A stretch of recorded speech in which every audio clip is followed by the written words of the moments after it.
Usayah yang soleh dan solehah, bagaimana kabarnya hari ini? Semoga jawabannya tetap sama ya.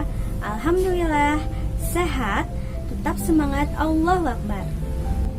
Ketika belajar di rumah, tetap jaga kesehatan dan terus laksanakan protokol kesehatan, yaitu dengan rajin mencuci tangan dan menjaga kebersihan lingkungan sekitar. Sebelum belajar, marilah bersama-sama kita berdoa terlebih dahulu.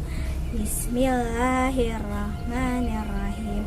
Rabbi zidni ilman warzuqni fahman. Amin. Anak-anak Usayah yang saleh dan solehah, masih ingatkah kalian pada pertemuan minggu lalu, yaitu tentang sistem pernafasan hewan? Sistem pernafasan hewan terdiri dari organ pernapasan beserta fungsinya. Semua makhluk hidup pasti bernafas. Hewan, tumbuhan, kita pun juga bernafas dengan cara menghirup udara yang mengandung oksigen. Oksigen berfungsi untuk proses metabolisme tubuh kita. Adapun tujuan pembelajaran kita pada hari ini adalah siswa dapat mengidentifikasi fungsi organ pernapasan pada manusia. Untuk memahami sistem pernapasan secara utuh, kita harus mengenal bagian-bagian dan fungsi sistem pernapasan itu sendiri.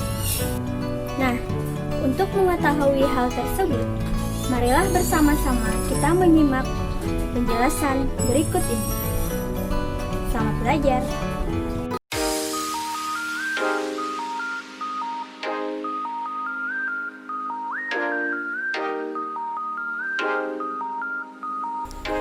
Kita mulai dari yang pertama, yaitu hidung. Udara pertama kali masuk ke saluran pernafasan melalui lubang hidung dengan mekanisme inspirasi. Rongga hidung merupakan tempat penyaringan pertama debu dan kotoran yang berasal dari udara. Debu akan disaring dengan cara menempel pada rambut hidung dan juga lendir. Selain itu, di dalam hidung, udara juga dihangatkan dan dilembabkan agar sesuai dengan suhu tubuh. Dari rongga hidung, udara selanjutnya mengarah ke faring. Faring merupakan rongga pertigaan antara tenggorokan, kerongkongan, yaitu saluran makanan, dan rongga hidung. Faring bekerja sama dengan epiglotis untuk mengatur jalannya udara menuju paru-paru dan dari paru-paru. Epiglotis itu sendiri terdapat di belakang lidah. Epiglotis berfungsi untuk mengatur masuknya udara dan makanan ke salurannya masing-masing. Pernahkah kalian tersedak? Tersedak adalah gerak refleks untuk mengeluarkan kembali benda atau makanan yang masuk ke saluran pernafasan. Gerak refleks adalah gerak cepat dan otomatis yang menanggapi rangsang organ.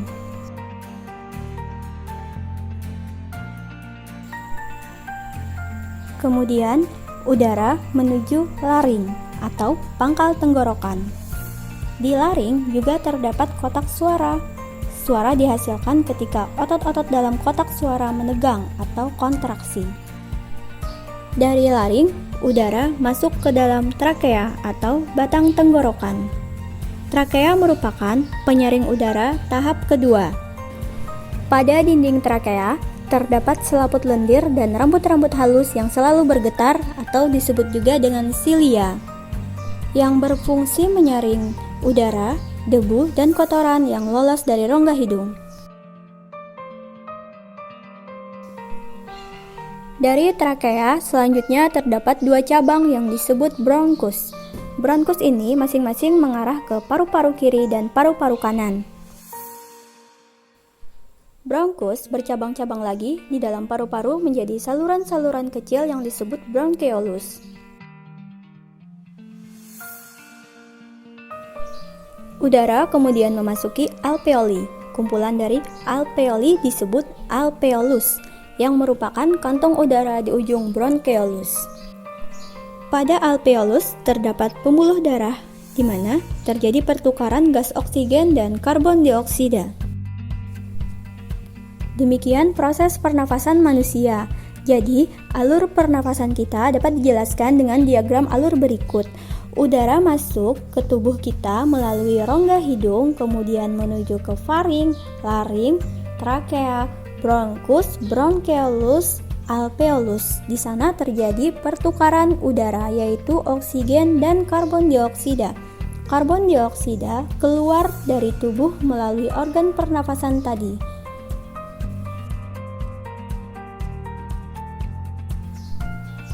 Untuk mengetahui pemahaman kalian dari penjelasan yang telah disampaikan tadi, mari kerjakan latihan soal berikut. Demikian pembelajaran kita hari ini. Jadi, dapat kita simpulkan, sistem pernapasan manusia terdiri dari bagian-bagian pernapasan, yaitu hidung, faring, laring, trakea atau batang tenggorokan, kemudian ada bronchus, bronchiolus, dan terakhir alveolus. Nah, demikian pembelajaran kita hari ini. Ustazah ucapkan terima kasih atas perhatiannya. Ustazah akhiri. Assalamualaikum warahmatullahi wabarakatuh.